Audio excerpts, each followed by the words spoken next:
সুপ্রিয় সাংবাদিকবৃন্দ এবং সহকর্মীবৃন্দ, আসসালামু আলাইকুম। আজকে আপনাদের সামনে যে বিষয়টা বলবো সেটা হলো, আপনারা জানেন যে গত পরশুদিন 11ই জুন ওসি সদর থানা আপনার একটা মোবাইল ফোন রিসিভ করে যে অজ্ঞাত পরিচয়ের একটা লাশ 12 মাসি বিলে পাওয়া গেছে।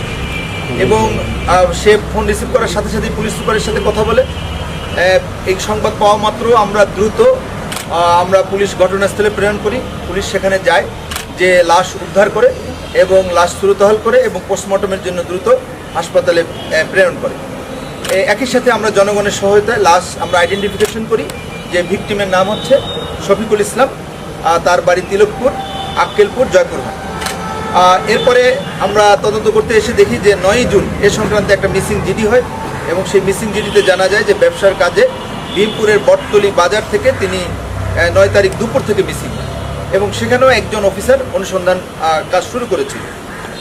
তা তখন 11 তারিখ আমি আমাদের অতিরিক্ত পুলিশ সুপার, আমাদের এডিশনাল এসপি অ্যাডমিন সহ অফিসার ইনচার্জ এদেরকে এবং আমাদের ভীমপুরের চৌকস অফিসার সহ তাদেরকে নিয়ে আমরা একটা টিম গঠন করি এবং সিরিয়াসলিভাবে এই হত্যাকাণ্ডের জন্য আমরা কাজ শুরু করি। আমরা গোপন তদন্ত সোর্স তথ্য প্রযুক্তির বিশ্লেষণ করে প্রথমত আমরা জয়নুলকে অ্যারেস্ট করি নওগাঁ শহর থেকে, আশরাফুলকে আমরা অ্যারেস্ট করি মান্দা থানা এলাকা থেকে, এবং আশরাফুলকে এই চাকুসহ অ্যারেস্ট করা হয়।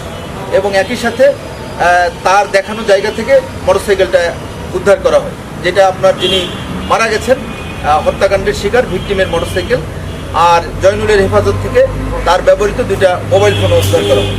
তাদেরকে জিজ্ঞাসাবাদে জানা যায় যে 7 তারিখ তারা সকালে 11টার দিকে সুতিহাটে তারা প্ল্যান করে যে ব্যবসায়িক কাজে লাভবান হওয়ার জন্য এবং তাকে সরিয়ে দেওয়ার জন্য এবং তার টাকা পয়সা নিয়ে যাওয়ার জন্য এবং তার মোটরসাইকেল নেওয়ার জন্য তারা তাকে মূলত হত্যার পরিকল্পনা করে।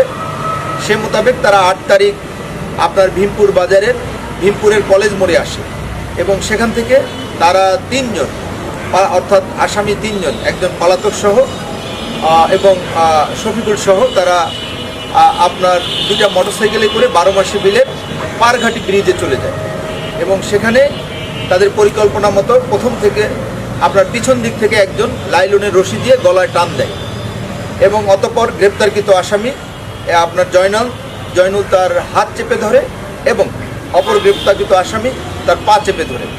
তারপর শফিকুল যখন নিশ্চিত যখন একদম নিস্তব্ধ হয়ে যায়, তারপরও তাকে মৃত্যু নিশ্চিত করার জন্য আপনার 12 মাসি বিলে তাকে বেশ কিছুক্ষণ চুবানো হয় এবং অতঃপর তার লাশ কচুরিপানা দিয়ে ঢেকে তারা আপনার ওই ভিকটিমের মোটরসাইকেল নিয়ে, মোবাইল নিয়ে এবং তার পকেটে থাকা 1000 টাকার মতো নিয়ে তারা চলে যায়। এবং তার মোটরসাইকেলের প্রতি লোভ, তার এই ব্যবসায়িক যে কাজে সে কিছুটা লাভবান হচ্ছে, ঈর্ষা এবং লোভ, এই থেকে এই ধরনের একটা হত্যাকাণ্ড ঘটেছে।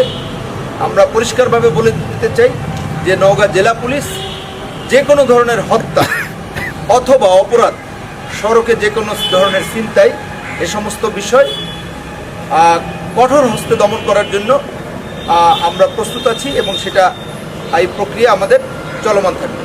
ধন্যবাদ।